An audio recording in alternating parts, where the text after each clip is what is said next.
Assalamualaikum warahmatullahi wabarakatuh.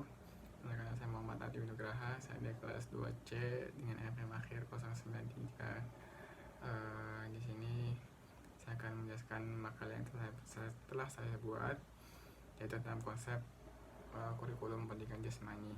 Ada beberapa sub konten ya, yaitu pengertian pendidikan jasmani, asumsi dasar pendidikan jasmani, terus karakteristik program pendidikan jasmani, ruang lingkup materi pendidikan jasmani, isu kurikulum pendidikan jasmani.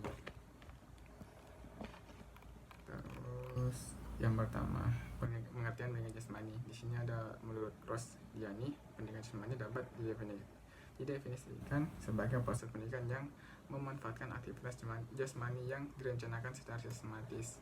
Jadi yang saya pahami adalah di sini pendidikan jasmani itu semuanya sudah terstruktur. Jadi untuk peserta didik di kalangan SD, SMP, SMA semua itu sudah terencanakan gitu, jadi sudah terstruktur, jadi porsinya tidak, insya Allah tidak akan melebihi batas kemampuan mereka gitu. Jadi semua sudah terstruktur dan semua sudah direncanakan. Dan pendidikan jasmani ini adalah suatu pendidikan yang memanfaatkan aktivitas fisik.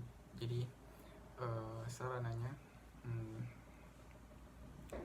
jadi menggunakan aktivitas ini untuk pembelajaran dia itu tidak hanya untuk kesehatan, tapi juga untuk misalnya bagaimana membentuk sikap dia, karakteristik, sifat-sifat pribadi dia gitu. Jadi itu juga termasuk dalam pendidikan jasmani. Jadi hanya sehat, tapi juga misalnya dia memiliki sifat yang jujur, sikap yang baik, sopan gitu, seperti itu. Terus ada yang sub konten kedua, asumsi dasar program jasmani. Di sini yang pertama adalah program pendidikan jasmani dan program olahraga mempunyai tujuan yang berbeda. Di sini ada poin yang pertama, yaitu pembuatan program pendidikan jasmani ditujukan untuk semua peserta didik, walaupun dia memiliki keterampilan dalam keterampilan kurang maupun dia memiliki keterampilan yang sangat baik gitu. Jadi dalam program pendidikan jasmani ini semuanya sama, jadi setiap peserta didik mendapatkan pembelajaran, mendapatkan perlakuan yang sama gitu. Jadi dengan tujuan pengalaman, dengan tujuannya itu pembuatan program tersebut adalah menyediakan dan memberikan berbagai pengalaman gerak untuk membentuk fondasi gerak yang kokoh yang pada akhirnya diharapkan dapat mempengaruhi gaya hidup yang aktif dan sehat. Jadi setelah program pendidikan jasmani diberikan secara sama rata gitu, diharapkan peserta didik itu bisa memiliki pola kehidupan yang baik, yang memiliki olahraga yang rutin, terus pola kehidupan yang sehat seperti itu ya. Terus yang kedua, di sini anak-anak bukanlah miniatur orang dewasa. Di sini tentu jelas beda ya, misalnya kalau untuk aktivitas fisik yang diberikan atau materi yang diberikan kepada anak SD, SMP, SMA pasti berbeda. Jadi kita tidak boleh seorang guru itu menyamaratakan semuanya seperti itu. Terus anak-anak yang kita ajar sekarang tidak untuk dewasa sekarang.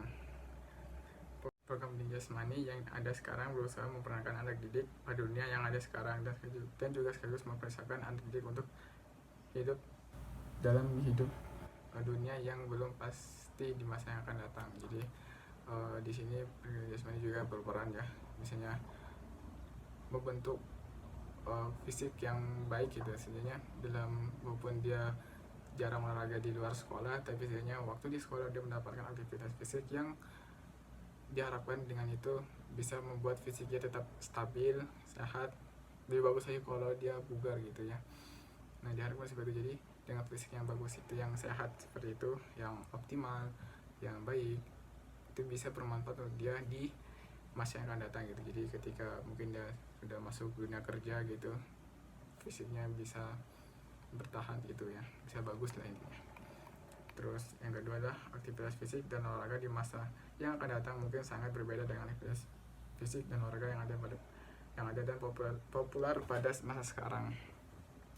Jadi selanjutnya mempersiapkan anak didik dengan keterampilan dasar yang diperlukan untuk setiap aktivitas fisiknya. Jadi seorang guru selayaknya ketika memberikan materi pelajaran adalah memberikan aktivitas fisik yang sangat mendasar gitu. Jadi yang maupun di dalam olahraga maupun di luar olahraga pasti akan digunakan. Misalnya contohnya stamina dia, bahwa bagaimana bisa agar mereka bisa mempunyai stamina yang baik, yang kuat gitu. Terus misalnya contohnya aktivitas lari, jadi bagaimana berlari dengan kencang dengan bisa optimal dalam berlari dengan kencang gitu. Ya seperti itulah kurang lebih ya.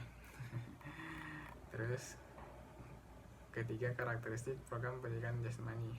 Di sini ada DAP dan IAP.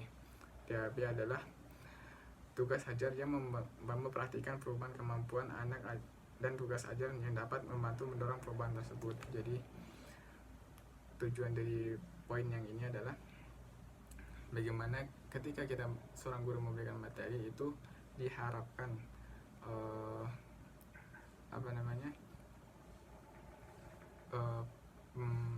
aktivitas fisik yang kita berikan itu bisa merubah dia gitu.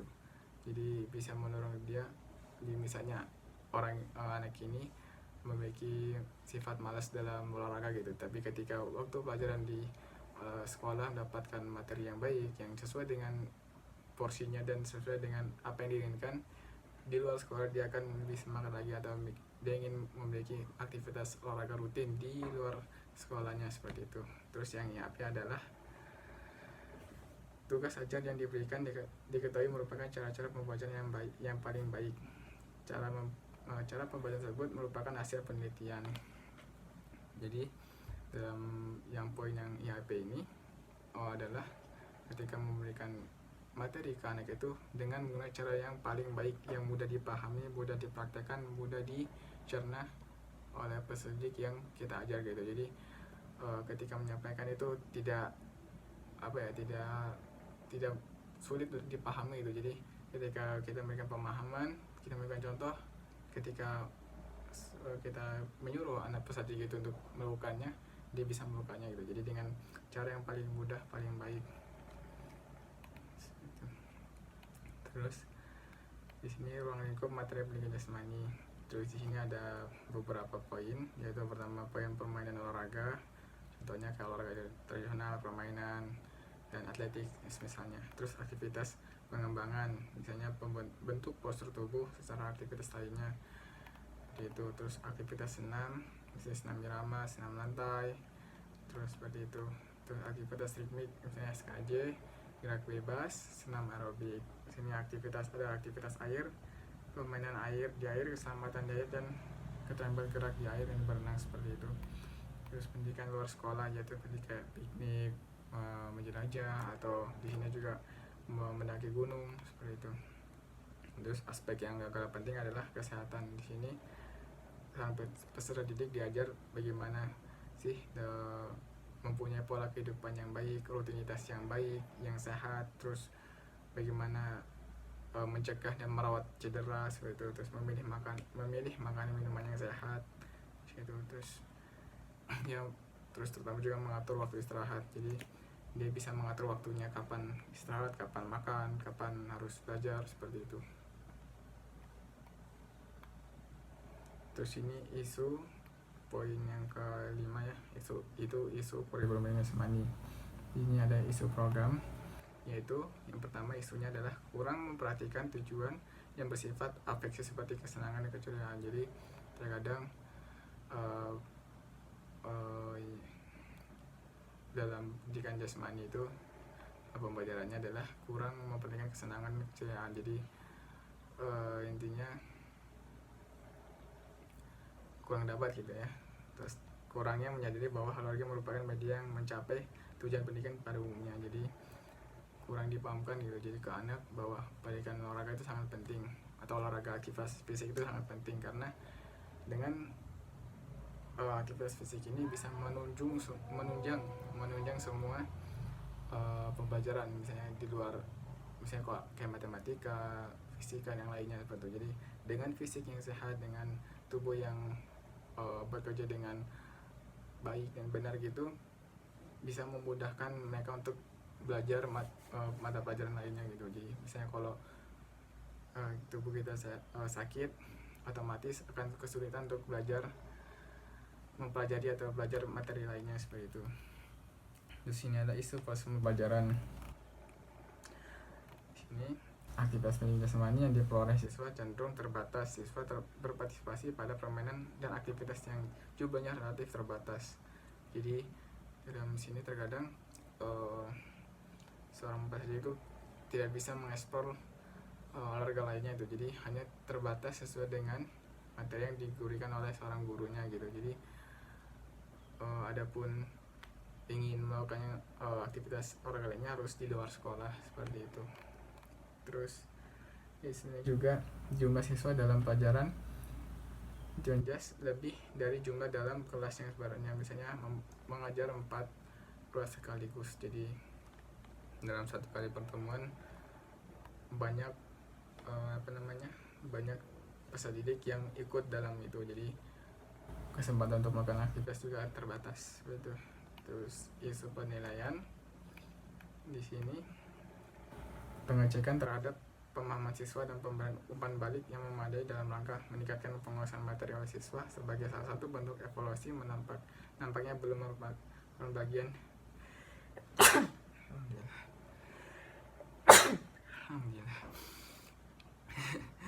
belum merupakan bagian yang menyatu dalam sebuah proses mengajar. Jadi sini waktu seorang peserta didik yang melakukan pembelajaran pendidikan jasmani itu hanya seminggu sekali, jadi sangat sulit untuk mengevaluasinya tuh. Jadi beda dengan materi-materi pelajaran lainnya, jadi yang seminggu bisa 3 kali, 2 kali atau 4 kali. Ini jasmani hanya sekali, itu pun dengan waktu yang menurut saya terbatas gitu. Jadi sangat kurang untuk seorang peserta didik untuk bisa memahami dan menerapkan gitu. Jadi terutama untuk misalnya ada peserta didik yang ke dalam keterampilannya itu kurang gitu, atau mungkin fisiknya mudah lelah atau mudah sakit seperti itu sangat kesulitan mereka. Terus isu jumlah dan karakteristik siswa. Di sini seorang guru itu terkadang harus mengajar sampai 400 atau ya sekitar itu untuk setiap minggunya gitu. Walaupun yang saya tahu juga ada beberapa sekolah itu guru penjas dia hanya 1, tapi ada beberapa, jadi itu cukup meringankan untuk, jadi misalnya seorang guru memegang satu kelas, misalnya kelas 10, terus gurunya memegang kelas 11 gitu, jadi cukup. Tapi kadang juga seorang guru harus mengawasi dan memahamkan dan menilai sampai ratusan atau mungkin banyak peserta didik itu dalam seminggunya, jadi cukup merepotkan. Terus yang kelima, isu sarana dan prasarana pembelajaran.